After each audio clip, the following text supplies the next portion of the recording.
So we just logged in after reset. Surprise! We saw a new mail and there's a new commander. Suleiman is here. Oh my god! He looks so cool. We got two. We got Honda and we got Suleiman.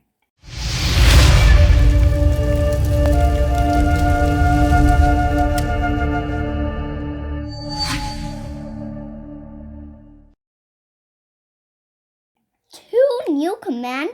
You're kidding me. Two new commanders. They usually come in pairs anyways. Now let's have a look. Where do we get which one from? So we're looking at Suleiman now. Now let's see. Suleiman comes from Mightiest Governor. And where does Honda come from? Oh, the Wheel of Fortune. That's good. Yep. So that's especially good because that means you can get Honda from wheels and you don't have to worry about MGE. MGE is obviously harder to get. Yeah, now, out of so this, hard. yeah. So out of these two commanders, one is MGE, one is wheel. Both of them are leadership. Now Honda comes with versatility and skill, and then Suleiman comes with attack and conquering along with leadership. Now let's have a look at Suleiman first. Now I quickly had a read of the skills, so I may sound a little confused as I go along because I haven't completely figured out how the skills are gonna pan out. So we'll talk about it together. Yeah, and that's why we're doing this together. Yep. So now let's have a look at Suleiman's first skill.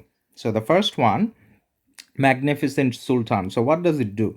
So it does up to 1300 damage factor. Good.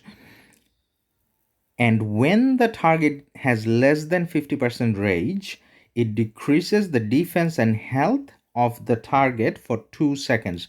So it can decrease up to 30% health, 30% defense, and basically 2 seconds means if Suleiman is primary, the secondary will get the benefit from that health and defense reduction when the secondary is casting their skill. So to me, that already means that Suleiman has to be primary.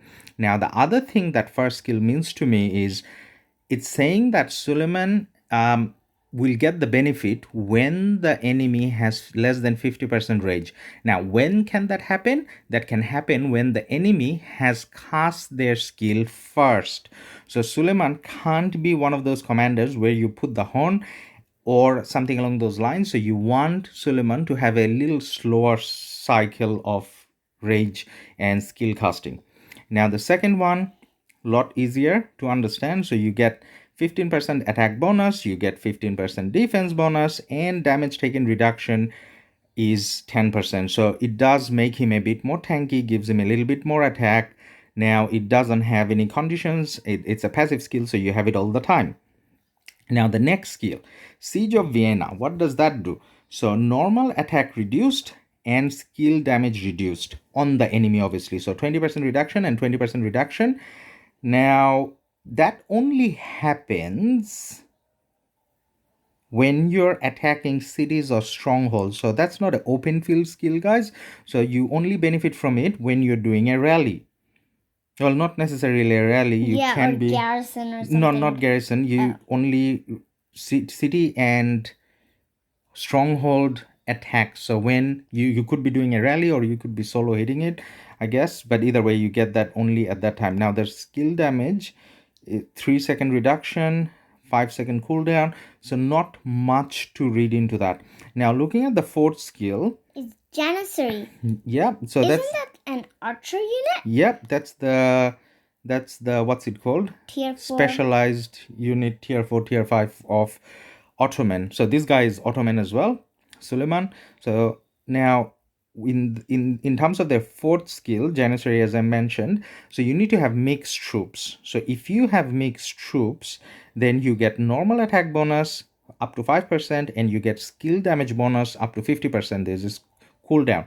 Now this only takes place after you receive a skill damage. So basically what it's saying is you will benefit as long as you're going for a target that does skill damage back to you. So because we are talking about rallies and this commander is primarily for rallying, that means pretty much if you look at the three common garrisons that you may go up against. So you can have Zenobia YSS, they do skill, Zenobia doesn't, but YSS does. And then you got Jadwiga and YSS, so you're going to get skill damage from there. And you're going to get skill damage from the two archers as well, Amani and Artemisia. So basically, as long as you're rallying into one of those situations, you get skill damage bonus and you get normal attack bonus. Now, the expertise. Expertise. Master Woohoo! of Europe. So historically speaking, he did conquer a big chunk of Europe. So that's where that kind of comes in. Now, when this commander has more than 70% rage, normal attack will inflict an additional skill damage. Damage factor 200, that's not that great, but will grant 50 rage to the enemy.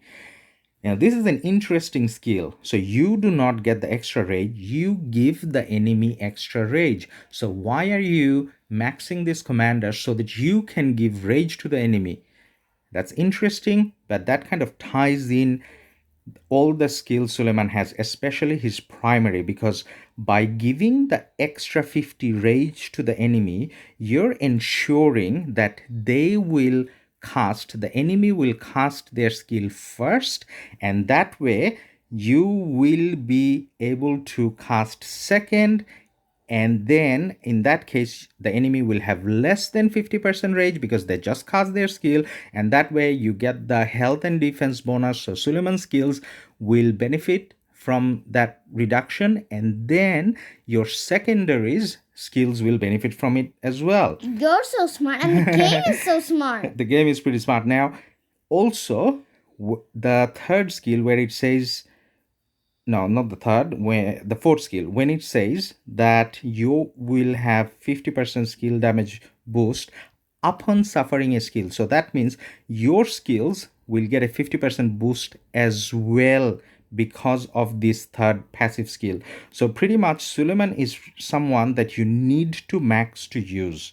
And the first thought that I will have about Suleiman is, when you're trying to rally a city, Suleiman primary, maybe Mehmed secondary, is going to be amazing. I don't really see him being used that much in open field, but then it's an option. But primarily, he's going to be doing rallying. And when it comes to the talent trees, you're going to focus a little bit on attack, and then you're going to go into leadership to pick up all the mixed troop bonuses, because you do need to have mixed troops. That's what the fourth skill says. Now, looking at Honda. Do you know why I think Honda is called Honda? Why? Because he has horns. So it's not Honda, it's Honda. I know, but it sounds a bit similar. Yeah, it does. Okay. So looking at Honda. Now, generally speaking, lately, or not lately, Rise of Kingdoms has this thing where they kind of give us two commanders that pair well. That hasn't actually been the case all the time. But then let's see whether he can kind of pair. Now, looking at his primary skill, he's going to do 2500 damage factor. What? Which is a lot. So compared to other commanders, it's like 500-600 more. And then he can hit up to 3 targets. But at the same time, if he's secondary, his skill damage kind of, or his damage kind of goes down quite a bit. And out of the 3 targets, as he hit more targets, it reduces by 15% each target, which is normal. Now, the other unusual thing here is the rage requirement. So the rage requirement is quite high. It's 1350 rather than the 1000 you normally get. So basically, he's gonna do his skills quite slowly, and he's going to have to be primary if you want to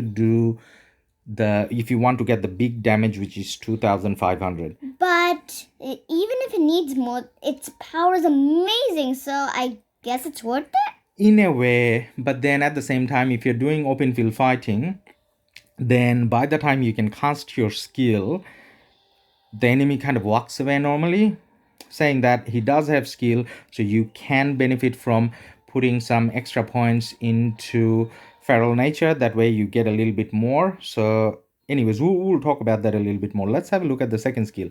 So Samurai of the East. So what does it do?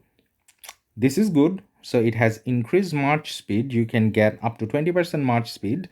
you get 10% extra attack, and when attacking enemy troops, you do a 30% extra attack. Now, attack only matters when you're attacking someone. Now, unless they're trying to say when you are walking away and being chased, you don't have the extra attack increase, which means your counter attack damage when you're walking away won't benefit from this skill. That's a very critical way of thinking about it, but anyways, that is what it is.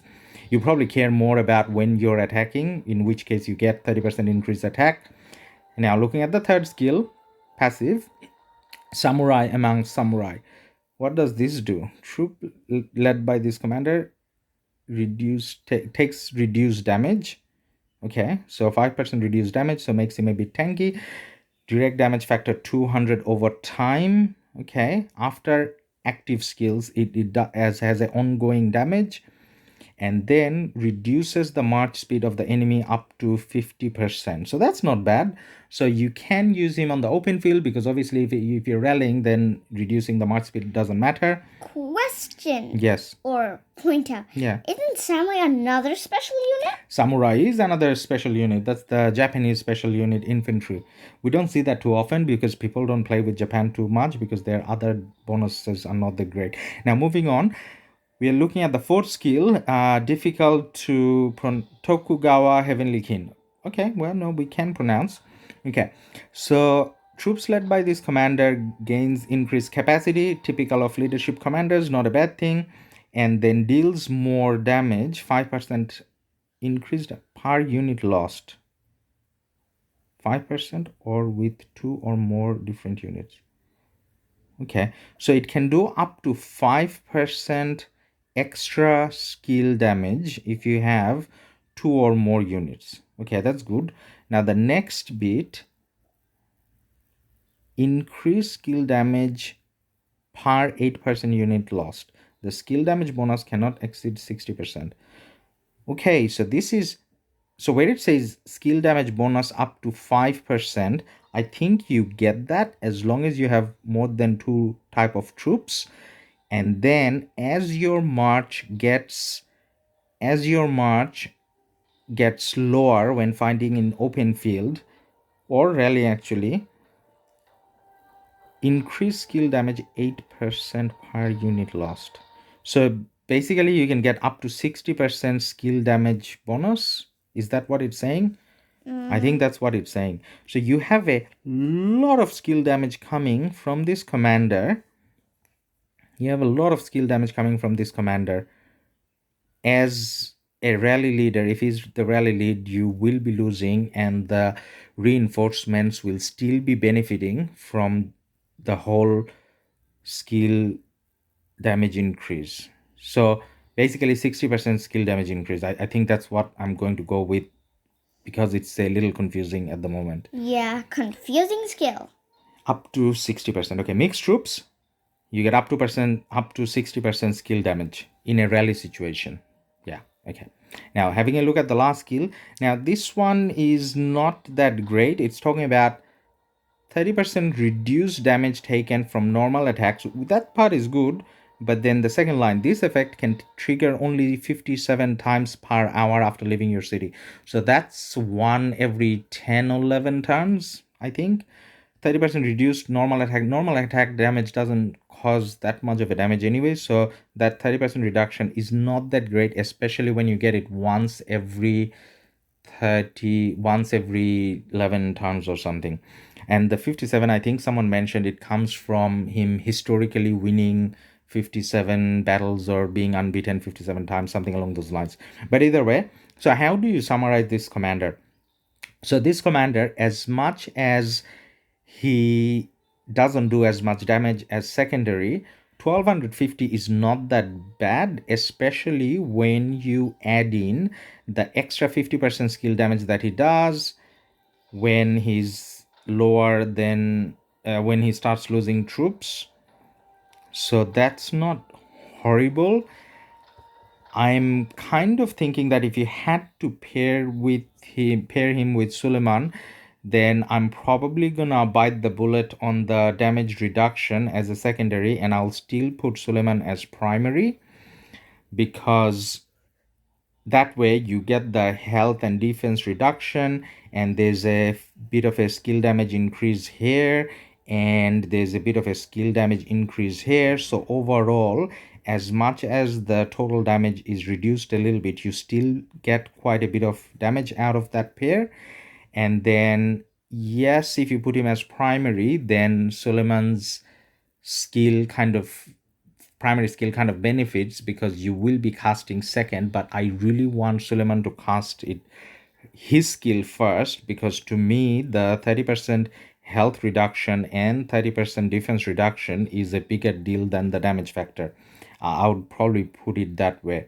Now, other usage I can think of, so Honda, if you want to use him in open field, he may pair well with Trajan. I'm probably in that case gonna put him as the primary. In that case, Trajan will be, or Trajan will be using his skills second, so he will be giving the benefits that your other marches wouldn't receive during their first cast of skills. But then, because he's going to be so slow in doing his skill with the 1350 damage factor, your other marches, when they're casting their skill the second time, they will definitely benefit from the Trajan bonuses. So that's still a bit confusing. We probably have to test it a little bit. This is just the first impression, guys. Also, because you get quite a bit of a value from his first skill and second skill, not that the third and the fourth is bad, the expertise does kind of look bad, but then the third and fourth, yes, they're good, but I would say you get the most out of it from the primary and the secondary. So he could be a 5511 commander for low spenders and free to play to start using at 5511. You can pair with your maxed Aethelfled. That's an option. If you have a Trajan, as we mentioned, you can kind of use with Trajan as well. But then if you do want to use them together, then I'll probably go with Suleiman first and Honda second, and we'll focus probably just on rallies. That's what the game order is saying. See? Suleiman first and then Honda. Or it depends on whether you look at right to left or left to right. Yeah. But either way, that's our first impression. We are definitely looking forward to it. But then in the coming MG, I'm not looking at unlocking them. Unlocking Suleiman, because I still need to unlock Pakal. And then when it comes to Honda, we can definitely get Honda from the wheel. And then if someone from the kingdom unlocks Suleiman, we can look at the skill animation, do a little bit of testing and so on. But then primarily I'm looking it at as a rally pair with Suleiman primary and Honda secondary. Now, are they going to take down the garrison meta that we have? I'm not too sure, because to be honest, you still are better off with specific troop types, and those rallies are not doing bad. But then again, you know what, by the time we get to max all of these guys, we will actually, before we get to max these guys, we will find out from the biggest KVK that's taking place. I'm sure there is going to be some few whales that are going to max them straight away, and we will be able to see the rallies and the reports and so on. Now, speaking of the biggest KVKs, we did 3 parts of overnight updates. You guys should definitely check them out if you haven't already, and then look out for future episodes of that as well. So for people who doesn't have the time to watch through a whole stream to see the action, we give you bite-sized biggest KVK actions so that you are always in the loop. And you can see it quickly. That's it. So bye from Ladus. And don't forget to like and subscribe and hit the notification button so that you'll never miss a video.